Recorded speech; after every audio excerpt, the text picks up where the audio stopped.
Eh bien, bonsoir à tous, j'espère que vous allez bien, personnellement ça va super, ça ne peut que aller puisque la France, comme vous l'avez vu, et comme vous l'avez vu même si vous n'avez pas regardé le match dans la miniature, l'équipe de France donc, a gagné ce match donc, face à la Belgique, un match qui, comme je vous l'ai dit dans la vidéo preview qui malheureusement est sortie pendant le match, manque de peau, comme je vous l'ai dit dans la vidéo preview, c'était vraiment un match important, un match crucial pour l'équipe de France puisque s'il perdait, ça aurait été quasiment impossible de revenir dans les deux premières places et donc d'être qualifié dans les quarts de finale de la Ligue des Nations. Donc c'était vraiment un match crucial pour les Français tout simplement et ils ont du coup rempli la mission, ils ont gagné 2-1 face aux Belges.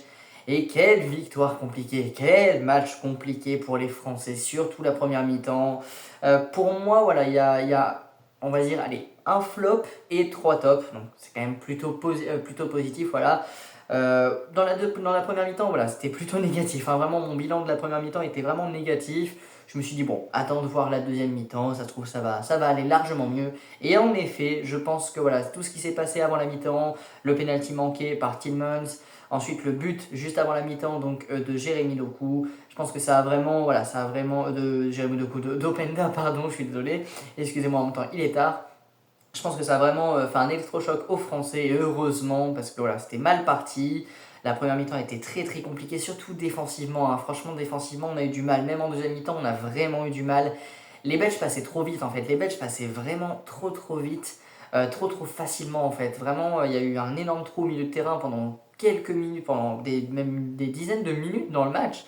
C'était vraiment facile pour eux. Et je crois qu'il y a eu 20 tirs au but. Oui, 20 tirs au but. J'avais regardé la stat avant de tourner. 20 tirs au but donc pour les Belges.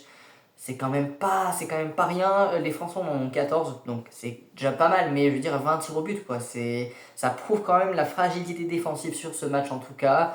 C'est ce que je disais, hein, face à l'Israël, il fallait pas non plus trop s'enflammer, voilà, comment dire, faire l'éloge de cette équipe de France, parce qu'il fallait voir face à une plus grande nation que l'Israël, et face à la Belgique, on a vraiment eu du mal.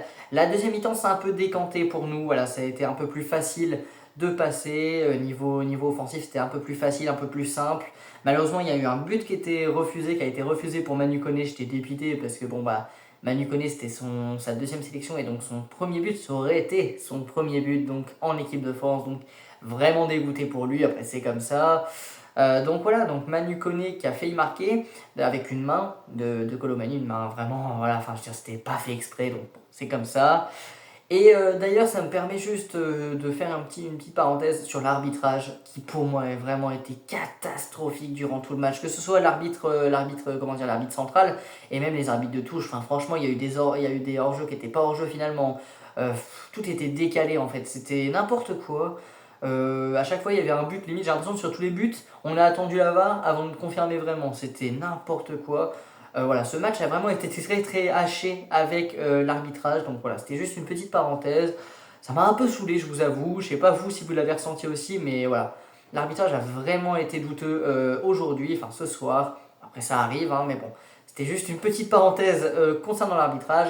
Et donc aussi, donc je vais commencer je pense par le flop pour moi du match, parce que pour moi il n'y en a qu'un. Et après je finirai par les tops, comme ça au moins, voilà. On finit par du positif, c'est toujours bien de finir par le positif. Et donc, niveau négatif, pour moi, il n'y a qu'un seul joueur qui a été en dessous. Alors, à la base, j'en avais mis deux. J'avais mis Manu Koné et le deuxième. Bon, d'abord, je vais parler de Manu Koné. À la base, j'avais mis Manu Koné. Mais finalement, voilà, je ne l'ai pas trouvé si mal que ça. Voilà, il n'a pas fait un mauvais match. Alors, au premier mi-temps, c'était très dur pour lui. Mais deuxième mi-temps, ça s'est vraiment décanté. Il a eu largement plus de facilité à faire la transition donc, de la défense en attaque. Il a failli marquer un but, voilà, malheureusement, qui a été refusé. Il mettait vraiment d'envie, beaucoup d'entrain dans cette deuxième mi-temps. Donc voilà, je le mettrai peut-être pas en top, faut peut-être pas aller jusque-là, mais un flop qui en tout cas est bien remonté dans le match. Donc voilà, c'était juste une petite parenthèse pour dire qu'à la base j'en avais mis deux, mais qu'au final Manu Koné s'en est très bien sorti, contrairement à William Saliba. Et oui, ça peut paraître étonnant. Alors, je sais pas si vous avez vu le match. Dites-moi d'ailleurs hein, pour vous qui sont les tops et qui sont les flops de ce match. Mais pour moi, William Saliba a pas fait un super match, loin de là. Il a eu énormément de mal, il a perdu énormément de ballons. C'était vraiment très compliqué.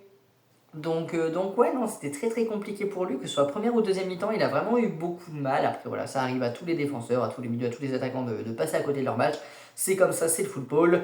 Après voilà, j'ai toujours aussi confiance, j'ai toujours autant confiance en William Saliba qui pour moi est un super défenseur tout simplement. C'est juste que voilà, bon bah là ça n'a pas été son soir malheureusement, ça n'a pas valu, voilà, ça a pas valu grand chose du coup à l'équipe de France, ça va. Mais voilà, c'est sûr que attention William Saliba, voilà, aux pertes de balles c'était très très compliqué, voilà, les pertes de balles il y en a eu beaucoup de la part de William Saliba. Après, comme je l'ai dit, voilà, les erreurs sont humaines, c'est totalement normal et surtout dans le football. Et alors, bon, en flop, on aurait pu s'attendre à ce que je parle de Tchouaméni, parce que Tchouaméni a eu un carton rouge, il avait eu un carton jaune donc au début du match, tout début du match, et il a eu un carton rouge donc dans les dernières minutes, dans les 10 dernières minutes. Alors, je vais pas le mettre en flop, voilà, il a eu un carton rouge, ça arrive. Certes, bon bah j'avoue, j'étais dépité et surtout très stressé de voir que le capitaine des Bleus a eu un carton rouge, parce que je me suis dit, aïe, il reste encore minima 12 minutes à jouer, ça va être compliqué. Au final, ils s'en sont sortis et heureusement. En plus, on a vu vraiment que Tchouaméni était dépité. Enfin, vraiment, quand il est retourné en coulisses, c'était très très compliqué. Là, il était vraiment désemparé tout simplement et on peut le comprendre. Je ne vais pas le mettre dans les flops parce que globalement, il a fait un bon match. Certes, avec un peu trop d'engagement. En plus, c'était vraiment une faute par inadvertance, sa deuxième faute. Donc, bah, c'est pas voilà. On peut pas le mettre en flop pour moi. Et donc, on va quand même parler des tops. Voilà, des tops de ce match. Et donc, on commence avec le premier, et si ce n'est le meilleur. C'est bien évidemment Mike Maignan qui a fait encore une fois, j'ai envie de dire, un superbe match. Heureusement qu'il était là. Heureusement qu'il était là, Mike Maignan. Franchement, heureusement qu'il était présent sur ce match.